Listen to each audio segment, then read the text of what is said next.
اللہ کے نبی حضور محمد الرسول اللہ صلی اللہ علیہ وسلم نے جس کام کو جس طرح سے کرنے کا جو طریقہ بتلایا ہے وہ طریقہ علماء کرام بتلائیں گے تو عام کا عام گٹھلی کا دام دونوں ہو جائے گا، ایصال ثواب بھی ہو جائے گا اور کچھ دین کی باتیں مسئلے مسائل کی باتیں بھی لوگ سیکھ لیں گے۔ اس ارادے سے ہمارے اکابر رحمہم اللہ نے یہ سلسلہ شروع کیا تھا، لیکن مجھے یہ کہنے میں ذرا بھی جھجک نہیں ہے کہ اکابر رحمہم اللہ نے جس نیت سے جس ارادے سے ان جلسوں کا ان ایصال ثواب کی محفل قائم کرنے کا سلسلہ شروع کیا تھا،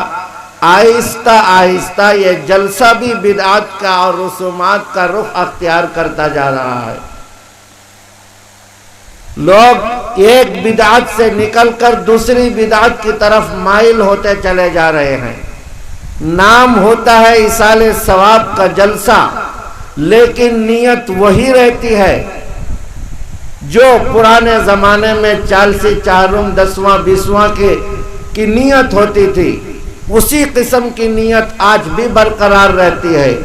اور کھانے پینے کا نظام بھی اسی طرح سے ہوتا ہے۔ اور عجیب و غریب بات، ایصال ثواب کا وہ کھانا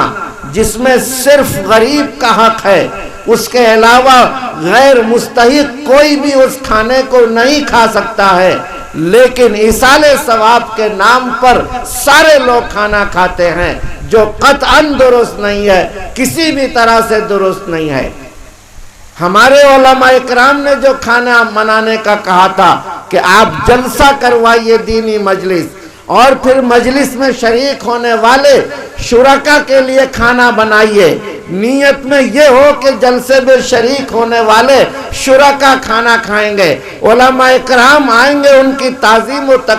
تکریم میں ان کی ضیافت میں کھانا کھلایا جائے گا، اس نیت سے کھانا بنائیں، ہرگز ایصال ثواب کی نیت سے کھانا نہ بنوایا جائے، تب جا کر وہ کھانا درست ہوگا۔ ورنہ اگر ایصال ثواب کے ارادے سے کھانا بنا ہے تو وہ سارے کھانے کا جو مستحق ہے وہ صرف وہ لوگ ہیں جن کو ایک وقت کا لقمہ نصیب نہیں ہے، تھوڑی ایک دن کا کھانا نصیب نہیں ہے، صرف وہی لوگ اس کھانے کے مستحق ہیں، سارے لوگ اس کھانے کو نہیں کھا سکتے۔ نیت میں فرق، نیت بدلے گی تو سب کچھ بدل جائے گا، حکم بدل جائے گا۔ کھانا پکاتے وقت، کھانا بنانے وقت یہ نیت ہو، علماء کرام آئیں گے، ان کی تعظیم ہوگی، ان کی ضیافت کرنی ہے، شرکا آئیں گے، واعظ سننے آئیں گے، دین کی مجلس لگے گی تو لوگ آئیں گے دین کی باتیں سننے، ہم ان کی مہمان نوازی کریں گے۔ اس نیت سے اگر کھانا پکتا ہے تو پھر وہ کھانا پکنے کے بعد وہ جو دینی مجلس کا ثواب آپ کو ہے وہ ثواب پہنچے گا۔ پھر اس کے بعد آپ اپنے اللہ سے کہیے کہ اللہ جو کچھ آپ نے اس دینی مجلس کی برکت سے ثواب عطا کیا ہے اس ثواب میں ہمارے مرحومین کو بھی حصہ عطا فرما دیجئے، تو اللہ تعالیٰ مرحومین کے حق میں بھی اس ثواب کو پہنچائیں گے برابر۔ تو میں عرض کر رہا تھا میرے بھائیوں، بزرگوں اور دوستوں، ایصال ثواب کے جلسے کے نام پر بھی اب بدعت اور خرافات ہونے لگی ہیں۔ جن خرافات، رسومات اور بدعات کو روکنے کے لیے ہمارے بزرگوں نے بڑی حکمت عملی سے یہ کام شروع کیا تھا، یہ سلسلہ شروع کیا تھا، اب اس کے اندر بھی بگاڑ آنے لگی ہے۔ اب ضروری ہے کہ ہم جب ایصال ثواب کرتے ہیں تو ثواب کے کام کو جس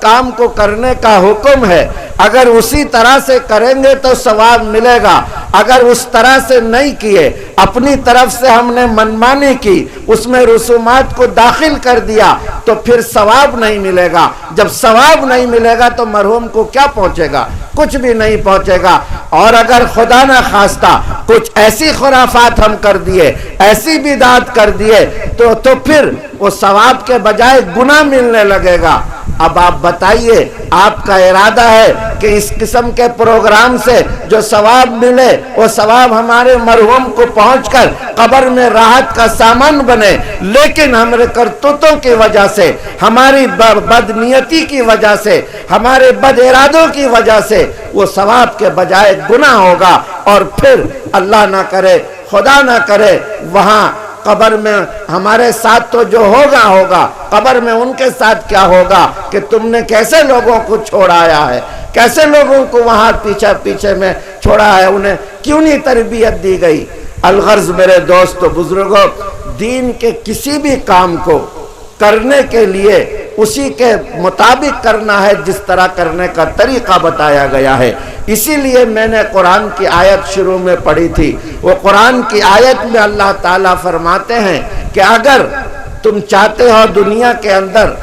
کوئی بھی چیز کا کرنے کے لیے تو تمہارے لیے سب سے بہترین نمونہ ہے وہ محمد الرسول اللہ صلی اللہ علیہ وسلم ہے۔ لقد کان لکم فی رسول اللہ اسوۃ حسنہ، محمد الرسول اللہ صلی اللہ علیہ وسلم کو آئیڈیل بنا کر